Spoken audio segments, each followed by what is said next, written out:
Hey, this is Coach Snow here. I just want to go over some of the details of the Protein Water Challenge and also some tips and tricks when it comes to meeting that requirement every day, as well as Whole30 too, since Nate and I have done Whole30 years ago in the past, and we have a lot of familiarity with eating that way. So just a few tricks that we have. So first of all, let's go over water.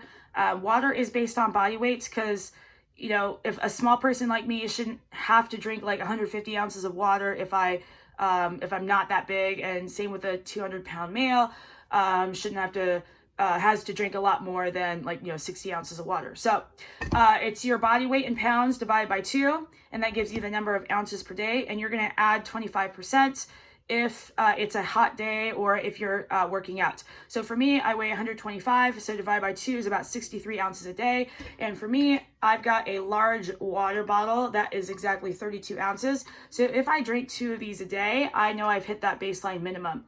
And then adding 25% on top of that is about 80 ounces. So just, maybe like 2 1/4 or a half of these. I'm also obviously have other factors such as breastfeeding, so I'm going to add a little bit more on top of that. So I'm closer to like 100 ounces a day. It's a lot of water. But again, look at your own body weight, divide that in 2, and there you go. If you need help maintaining that amount of water per day or remembering to drink, I'm sure there are apps out there that you can download, such as like hydration or habit tracking apps that you can use to track that water every day. You can also set an alarm at certain times of the day to remind you to drink water.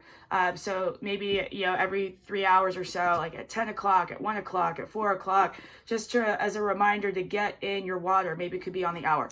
So that's some tips with water. Let's talk about protein real quick. So for women, you're getting between 3 to 4 palm-sized portions. So the size of your palm plus the thickness. And then men and then larger females are getting 4 to 5 of those a day. If you eat just meat, that's going to be pretty easy to do just because you're looking at that, a size of that portion of meat, whether it's chicken or beef or can of sardines, for example. Hey, this is like exactly the same size as my palm. So that works really well. But what if you are eating cheese, okay, or yogurt or eggs, which are obviously a lot more voluminous than meat? So what you are actually looking to do is achieve about 20 to 30 grams of protein, which is about the size of a palm of meat. 20 if you're female, and then closer to 30 if you're male. So as long as you're kind of hitting ballpark around that number, that's what you're looking for. So for me, 3 string cheeses, these are each about 7 grams of protein each, so 21 grams. It's going to be about right for me. Yogurt, for example, the serving size of yogurt is 14 grams of protein. So I'm going to have at least a cup of yogurt in order to get closer to 21 grams. And then males are going to have a little bit more. But obviously look at your labels and check the amount of grams of protein in there, because some yogurts have more or less. And then protein powder, just kind of taking a look at the label. This one has 22 grams of protein. So 1 scoop of protein. If you're having a plant-based protein, obviously, check the label. You may have to have 2 scoops of that. The biggest thing here is, animal-based protein. I know some of you are vegan, vegetarian or whatnot, but animal-based protein is going to give you the most, a full amino acid profile compared to plant-based protein. And what we're looking to do is get all the amino acids in order to maximize muscle recovery, muscle growth. Plant-based protein is usually not as bioavailable. Our body doesn't absorb that as easily as animal-based protein, just kind of a heads up. So, if you can even have eggs or some kind of dairy, that will really help out. Eggs, by the way, that's also another voluminous thing. So you're looking to get about 3 to 4 eggs to get 20 to 30 grams of protein, because each egg is about 7 grams.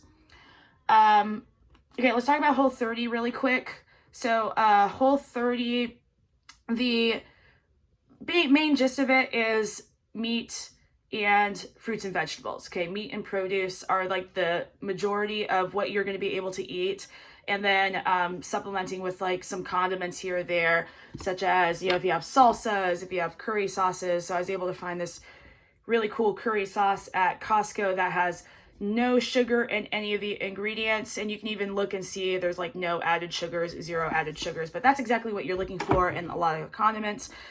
They are kind of hard to come across, but there are some brands that we do know of. Rao's marinara sauce, Muir Glen marinara sauce, like Cholula, the hot sauces.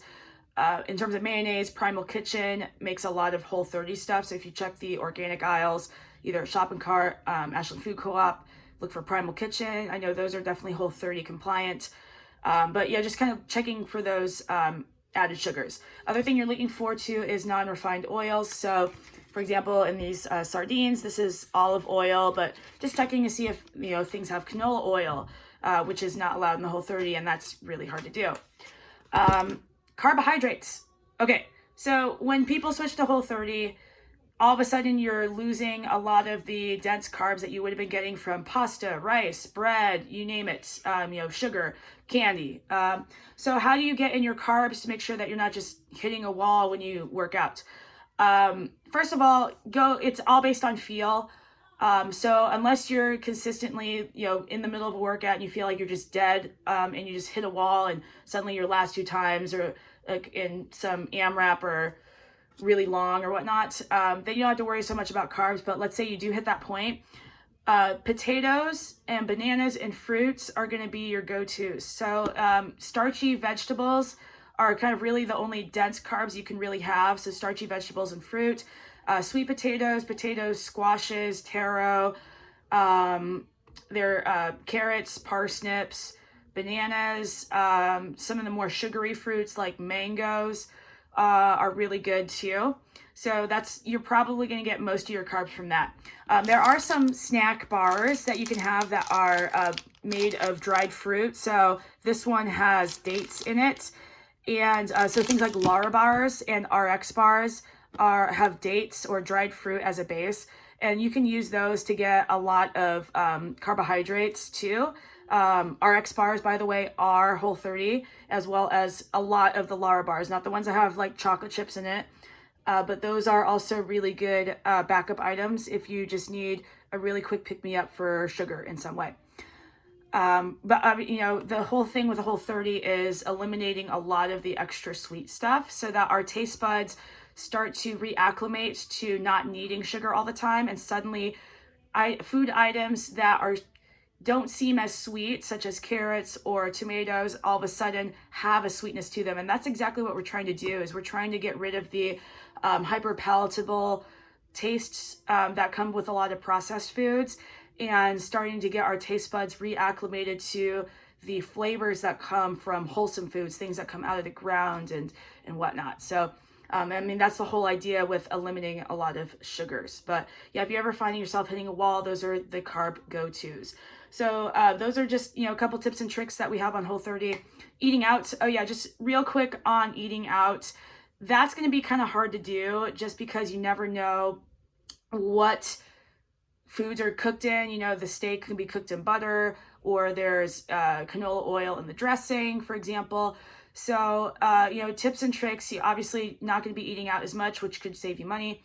But if you had to pick some items, salads are always a solid go-to because those are just raw ingredients. So just picking a salad and using olive oil and vinegar for your dressings.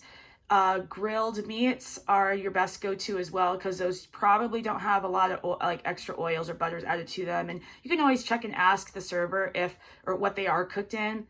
But looking at menus beforehand and just kind of planning or pre-planning what you might actually get is going to be your best bet. And you know, if you're in a situation where you really don't know, and you end up having chicken and it was cooked in canola oil or something, you're obviously not going to know that. So you're just picking the best items that you can. Okay, do the best that you can. It's not going to ruin your day if all of a sudden you're eating one thing that was cooked in butter. The whole idea is consistency. But that being said, even if you have that one thing, it doesn't mean you can just break down and all of a sudden have a glass of wine and have a hamburger bun along with your hamburger, and all of a sudden the whole day is gone to crap because you didn't have Whole30 for one item. So it's making the best choices that you can in the moment and trying to keep that across the board. We're just trying to pay attention to the quality of the food that we're eating. And that's the whole purpose of the challenge, is just being more mindful about our food choices across the board. And just, if you can't be 100%, be 99% there. 98% there is better than just letting the whole day go to waste because one thing wasn't exactly Whole30. So yeah, hopefully you found this video helpful. I'm sure Melanie has a lot of tips and tricks as well for Whole30, since her and John Adam have been doing it for a while. And ask us any questions that you have. We'll start tomorrow on Chalk It Pro, so use the app. You'll see Nutrition Challenge, and you'll put a green checkbox or a red X if you did or didn't make those parameters for that day. And if you do all 30 days, checking in some way, whether or not you met them or not, we are going to have a raffle at the end of that. If you're consistent every single day, just to celebrate that consistency and your commitment to the challenge. So have fun with this, and we'll see you at the gym.